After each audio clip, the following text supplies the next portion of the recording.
What's driving this buzz? Kyle? Yeah, so essentially CMMC is, I guess, the outcome, right? CMMC 2.0 is the outcome of years of DIB contractors essentially, um, rubber stamping their SPRS score of 110 to meet all the controls, right?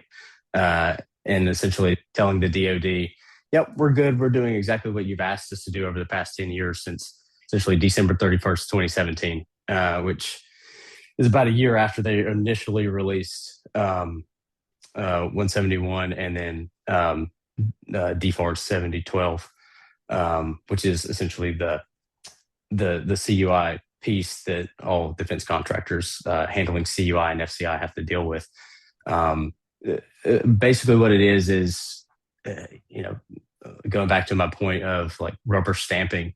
What happened was they would just rubber stamp like, yeah, we're good.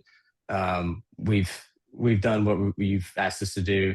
Haven't actually implemented that though. And in about 2019, after years and years of our nation state actors and then our biggest adversaries, essentially like China, Iran, Russia, North Korea, getting access to some of this stuff, having like China, for example, having F-35s that look and act exactly like our own, coming off of Raytheon and Lockheed and Boeing's assembly lines.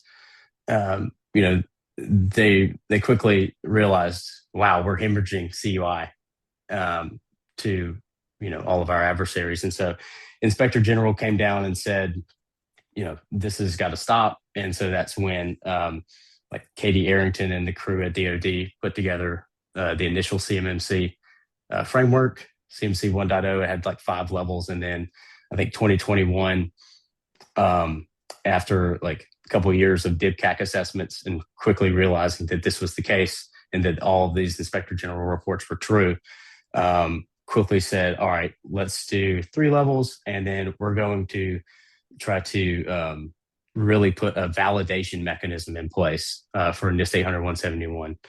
And right now, NIST 800-171 Rev 2 is the law of the land for CMMC. And until a change order comes into place, that's going to be the case for now.